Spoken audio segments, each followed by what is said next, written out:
Hi, welcome back to my channel. Thank you for watching and for subscribing. And if you're just visiting, please consider subscribing.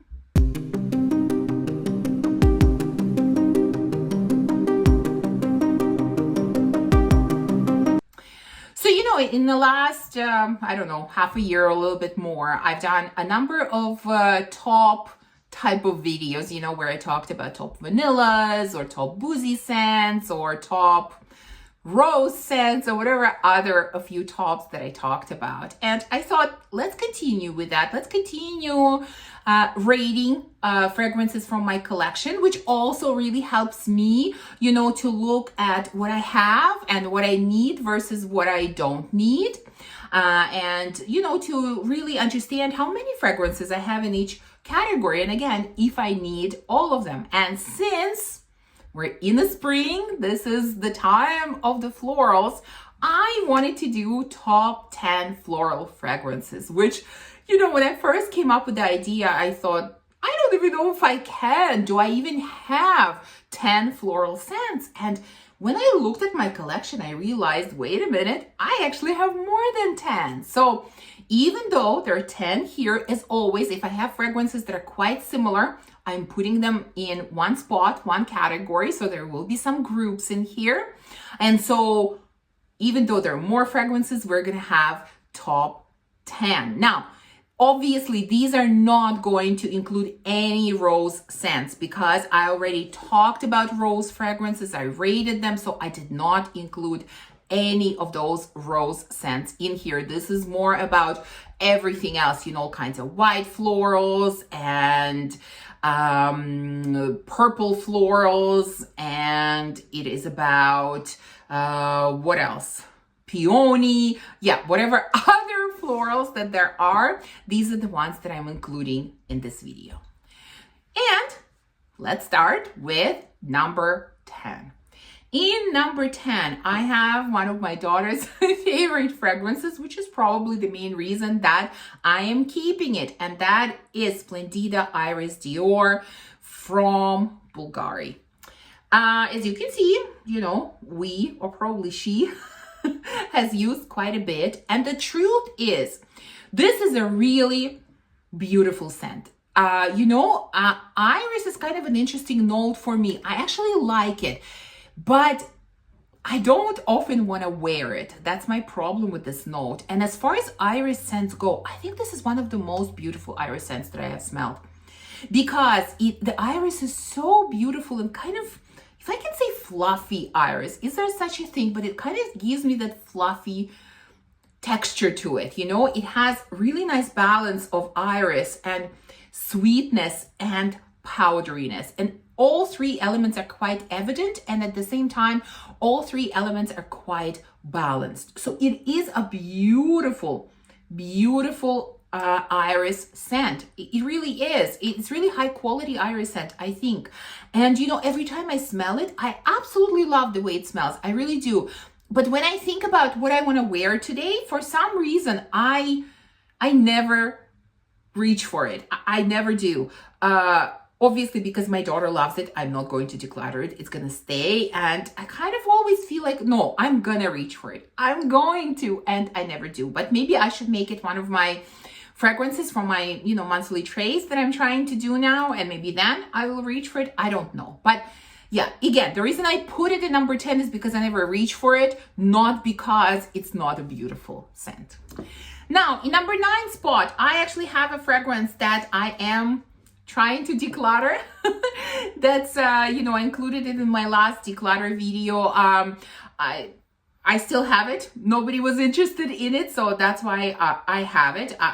It's still up for a declutter if anyone is interested, but because I still have it, I thought, okay, I will rank it in this list, and that is Valentino Donna Born in Roma Intense. Again, I think it's a beautiful scent. It kind of, when it came out, it didn't receive the best reviews, but I've always liked it, surprisingly, because jasmine is very, very strong in this fragrance. And, I feel like vanilla is also very strong in here. And then you have some amber, and it's a really beautiful, like, evening kind of scent. But you know, as we all know, jasmine is still at the end of the day not my favorite note. That's why I'm not reaching for it, and that is why, you know, it is a number 9 spot, and why it is up for grabs. If anyone is interested, I am still trying to declutter this one. In number 8 spot, I have another fragrance that I feel like didn't receive the best reviews, and I can't say that I reach for it often, but I really like it. I really like it. It is Wind Flowers from Creed. This, you know, this is only my second fragrance from this house. I only have 2 overall. You know, there isn't much from this house that I really enjoy, and overall I think it is extremely overpriced, but this one is so nice. Like, this is just a bouquet of flowers, you know. There are some white florals, there are some like wild flowers that grow like in fields. It's very airy, it has a lot of air in this fragrance. It's very breathable kind of scent, you know.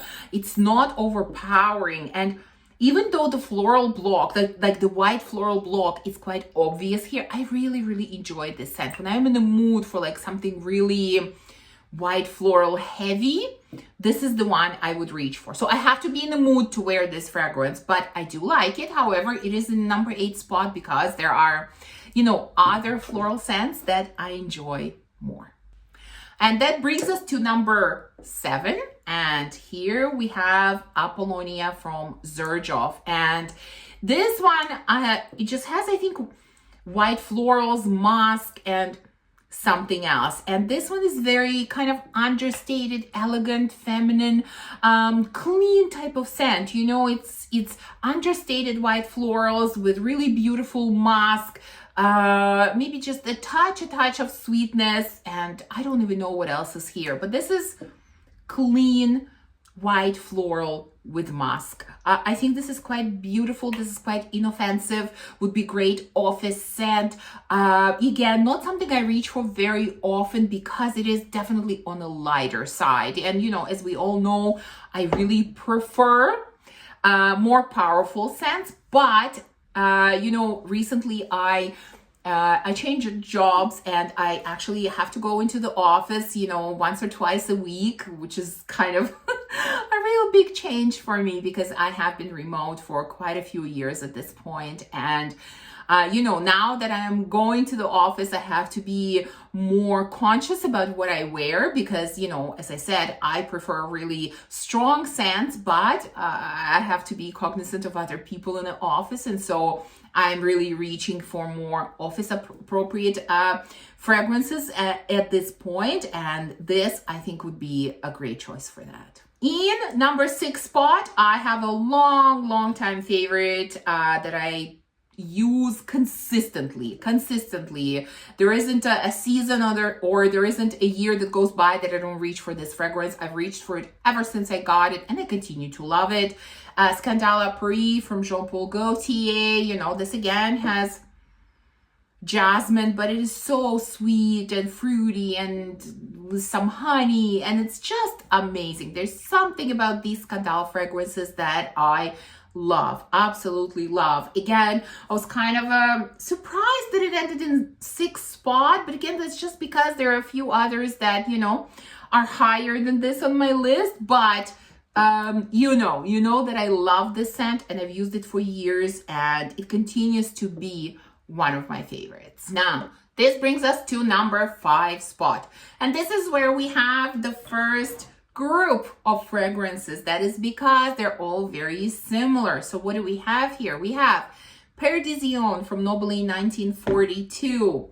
We have Sintra from Mamo, and we have Secrets du Paradis Rouge from Jewel et Mad. Why are they grouped together? Well, because all of these fragrances are similar to Killian Love, which smells like, you know, orange blossom and marshmallow. So very sweet orange blossom. Now, are all of these fragrances identical?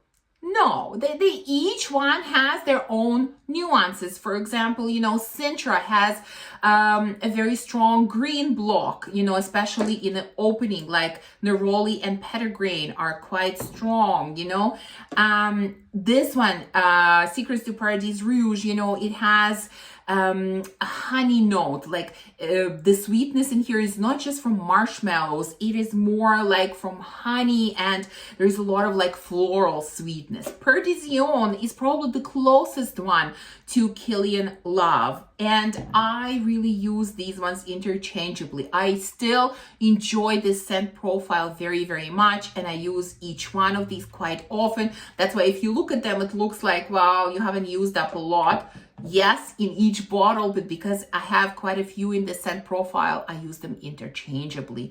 I still really enjoy this scent profile. Am I getting just a touch tired of it? Yes, I think that's why I put it in number 5 spot. You know, if you asked me a couple of years ago, I think it would have been in the top 3. But yeah, I still love all 3 of these, and I do recommend all of them.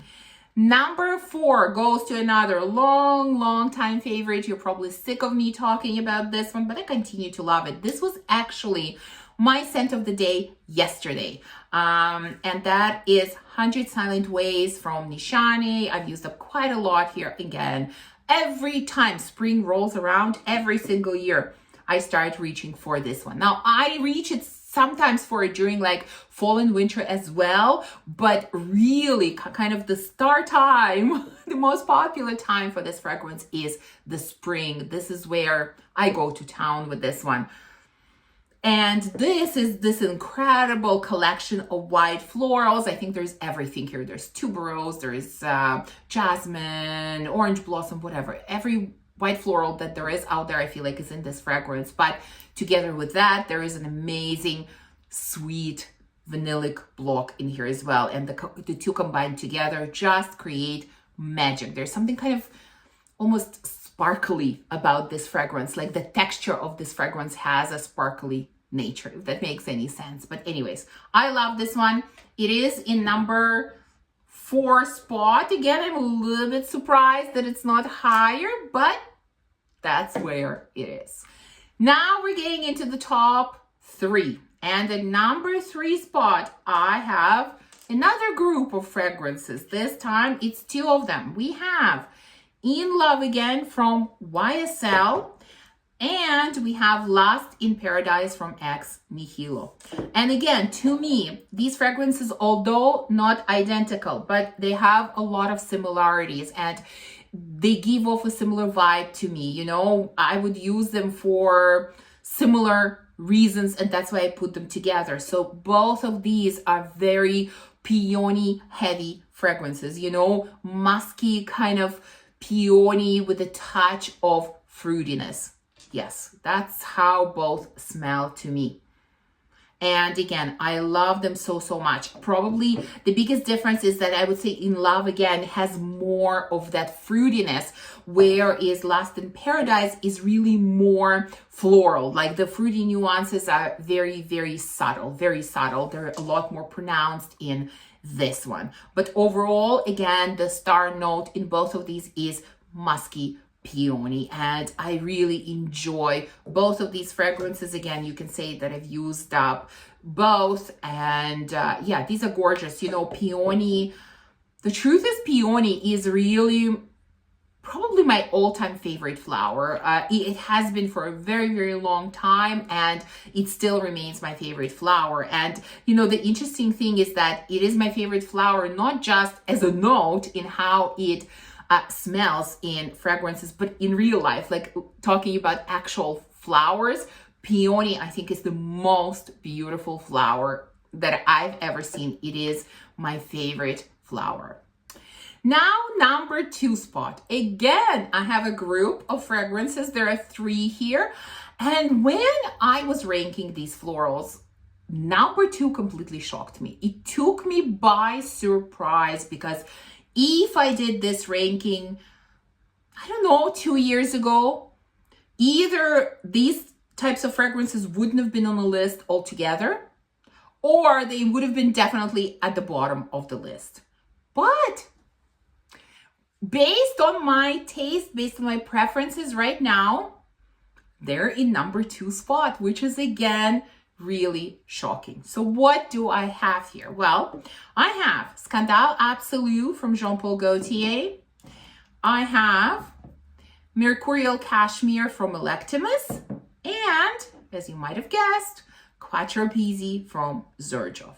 Why are they all together? Well, because they are all tuberose heavy fragrances. They all have that kind of fluffy, sweet, gentle type of tuberose in them. Again, they all have their own little nuances that go with this tuberose. They definitely all smell different, but I think what unites them, and I really felt like they should go together, it doesn't make sense breaking them up, is that sweet, fluffy tuberose. You know, for example, in Quattro Pizzi, there's really a gorgeous note of coconut that surrounds that tuberose. You know, in Electimus Mercurial Cashmere, you also have some sweet notes that are helping that tuberose. So they're definitely different, but all of them are tuberose heavy, and I have really been enjoying these fragrances,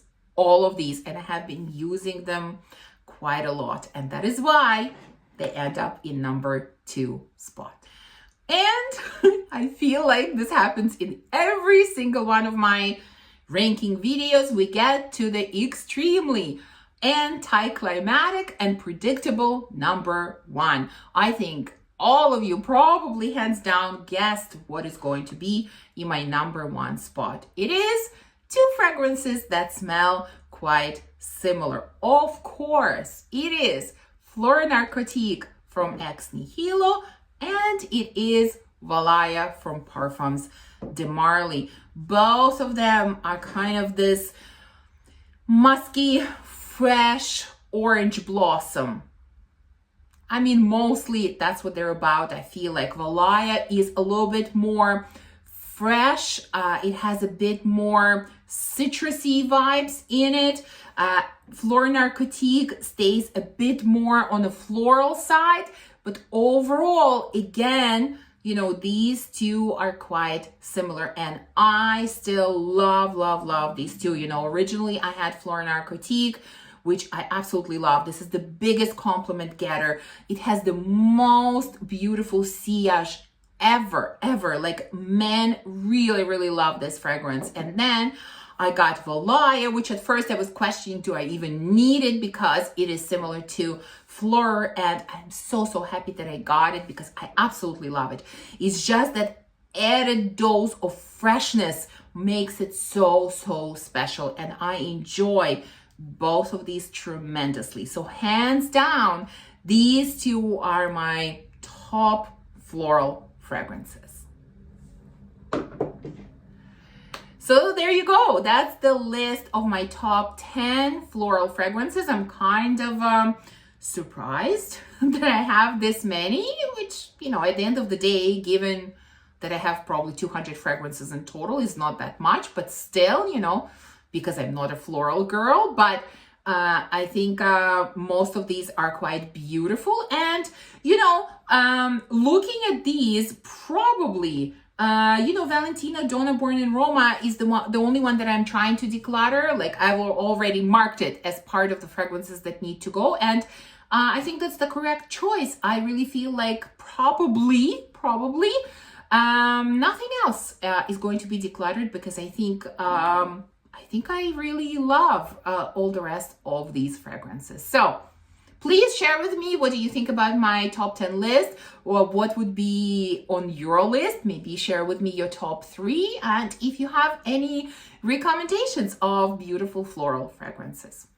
Thank you for watching this video. I hope that you enjoyed it. If you did, please remember to give me a thumbs up, to subscribe, and to comment, and I will see you soon in the next one. Bye.